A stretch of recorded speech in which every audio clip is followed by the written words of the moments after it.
Saudara Sensei, bertemu lagi dalam channel ini, channel untuk berbagi ilmu. Semoga menjadi berkat dan kita mendapat pahala. Kali ini saya akan berbagi tentang sejarah sekolah minggu. Apakah teman-teman pernah mendengar tentang sekolah minggu?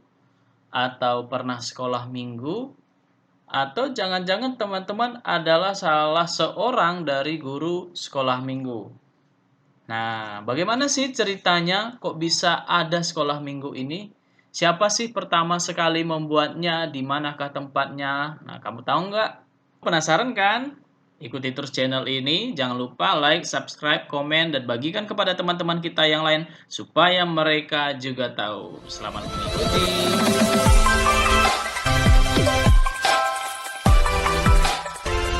Teman-teman, sekolah minggu pada mulanya itu didirikan atau dimulai di Inggris di sebuah desa yang namanya Suti Alley, di sebuah dapur oleh seorang bapak yang bernama Robert Raikes pada tahun 1780-an.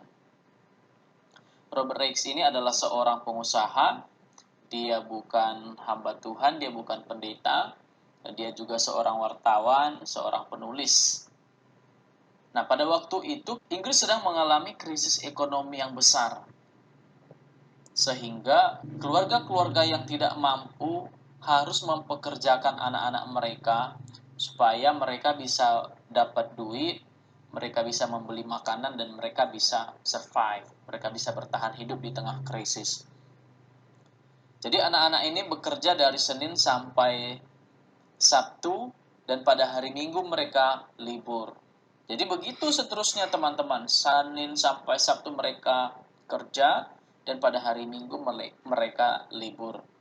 Nah, hari Minggu biasanya ini mereka pakai, anak-anak ini pakai untuk bersenang-senang, untuk minum-minuman keras, mabuk-mabukan, dan banyak sekali melakukan keonaran. Nah, sampai-sampai seiring berjalannya waktu, kenakalan anak-anak ini sudah sangat mengkhawatirkan orang-orang di kampung Suti Alley. Khususnya untuk pemilik toko, terus petani-petani yang punya tanaman-tanaman. Besar kemungkinan anak-anak ini sering mencuri juga. Mereka tidak pernah mengecap pendidikan. Mereka taunya hanya bekerja dan libur itu pada hari Minggu. Nah, melihat keadaan yang seperti ini, karakter rusak, moral rusak, Robert Raikes hatinya tergerak untuk melakukan sesuatu, untuk membuat perubahan. Pada akhirnya Robert Raikes ini mengumpulkan anak-anak pada hari Minggu, dan kemudian mulailah dia mengajar mereka. Mereka belajar di sebuah dapur, di sana belajar menulis, belajar mengenal huruf, belajar membaca, dan belajar menghafal. Nah, menariknya teman-teman, buku pegangan utama yang menjadi buku pelajaran mereka itu adalah Alkitab.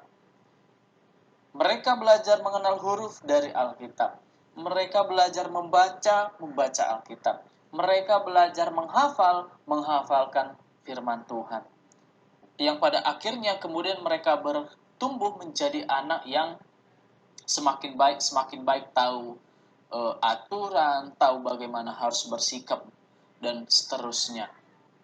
Tapi bukan tanpa hambatan teman-teman.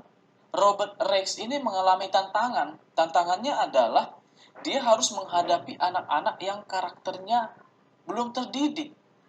Sehingga ketika anak-anak ini datang sekolah minggu, mereka liar, nakal. Tapi Robert Raikes bertekad dan mempunyai harapan yang besar bahwa sekolah minggu ini akan memberikan perubahan yang besar pada masa depan anak-anak ini. Sehingga pada akhirnya 4 tahun kemudian, sistem yang dibuat oleh Robert Raikes kemudian menyebar ke kota-kota lain di seluruh Inggris dan diadopsi oleh banyak orang untuk mendidik anak-anak yang tidak diperhatikan, yang terlantar.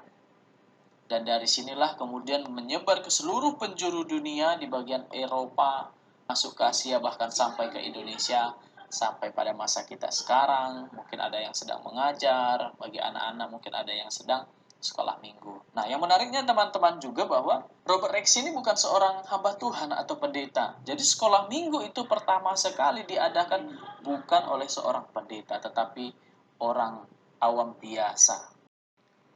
Tetapi siapa sangka bahwa apa yang diperbuatnya ini ternyata telah mempengaruhi seluruh dunia dari masa ke masa, tahun ke tahun, zaman ke zaman, dan generasi ke generasi, sampai generasi kita sekarang, bahkan generasi selanjutnya.